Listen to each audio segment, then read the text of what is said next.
popular entertainment. I'm really excited to start this vlog. This is something that I think is going to be a great asset to our site, something that's really going to help you guys out. Basically, the thought here is that we get the people writing, we get the curators and the people behind the site talking with you guys about their process, what's coming up, what they're reading, something that's on their mind, maybe a little debate, discussion. So look forward to that in the future. Today I'm going to talk about our first exhibit, Showrunners. You might have seen the teaser up there right now. We're working hard on this right now, reading a lot of awesome stuff that I'm going to share a few things with you today, the stuff that I'm reading that I think is really awesome. But basically, the site is going to explore this idea of the showrunner, what it means historically, what it means now and moving forward, and what this term that is, relatively new, mid-80s basically, what it really means. So we're going to dive into that. I want to share with you a few things that I'm reading. Of course, I'm doing a lot of stuff with film theory and stuff just on the producer, because there's not a ton written specifically on the showrunner. The first book I want to share with you is a book called The Showrunners. This is by David Wild. It was published in 1999, so it's a little out of date, but I mean it really does do a good job of kind of explaining to your average person what a showrunner is and what it means. A lot of it I felt like does kind of just substitute the role of producer with the term showrunner, but he does bring up some really great ideas. It's a great starting point, that's for sure. Not a lot of theory in it, but very interesting read. My favorite part of the book has to be the introduction. He sits down with Aaron Spelling, which, I mean, if you're going to sit down with anyone, that's a good person to start with. And he has a conversation with Aaron Spelling about, the process of creating and running a show that I found really fascinating. Another book that I find very, very helpful, and I know a lot of people in the industry do, is called Inside Prime Time. And this is by Todd Gilton, and this book is a little outdated as well. It was published in 1983, but the newer version was republished in 2000 with an updated introduction, but even that comes before a lot of the things that we see today: digital television, TiVo, the merger of UPN and WB, the rise of cable television. So it's a little outdated in that sense, but it's a great starting off point for understanding what goes into producing a television show.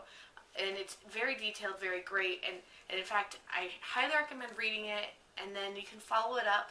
Amanda Lotz did a piece responding to this book, talking about how we need to modernize it with niche marketing and things like that. Another book that I found really helpful, I actually found it like a flea market about 6 years ago. It's called The Scriptwriter's Handbook by Alfred Brenner, and it's basically like a manual for somebody who wants to get involved creatively with television. It's very to the point, very much from the creative side, which is very interesting. And this one was published in 1980. So again, a little out of date, but still I think immensely helpful, especially when looking at, a creative side of the production. The final book I want to talk about is called The Producer's Medium, and this one is by Horace Newcomb and Robert S. Alley, and this book is awesome. I highly recommend this one. Again, a little out of date, 1983, but starts off with a great introduction as to who the producer is, what their role is, what their challenges are, and then it goes into conversations with really well-known television producers, including James L. Brooks and Norman Lear and Gary Marshall. So these are big names in the business. I highly recommend this one. It's a very interesting read and a very quick read as well. So those are just a few of the things that I'm reading to get into this showrunner vibe. I'm relying a lot on interviews and press material surrounding modern shows and the showrunners there. The term showrunner is very much a buzzword right now. You hear it a lot, and it's never really been strictly defined. So trying to find that definition through kind of looking at how it's used is how I'm taking this right now. So I'm really excited to show you this exhibit. I just want to kind of put it out there. We are really looking for people to help out with the site at this point. If you have any interest in popular entertainment, anything that you can justify as popular entertainment, please let us know. If you go to the About section, there's all sorts of information on how you can get involved and what we're looking for. We would love to get as many people who are interested involved. The other thing is, go ahead and check out on the Showrunner site, our first Mo production is up there. Mo is our little how-to guy that you'll see around, little cartoon guy that gives a little brief overview on terms and ideas that we think, could use a little discussion. So he's on there right now talking about the Showrunner. Highly recommend you check that out. Please let us know with any feedback. There's comments boxes everywhere.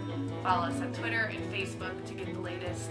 The site should be pretty fully realized by the end of November, so I'm very excited about that. Very excited to see the reception there. So thank you for watching, and please let us know if you have any questions or comments. Thank you.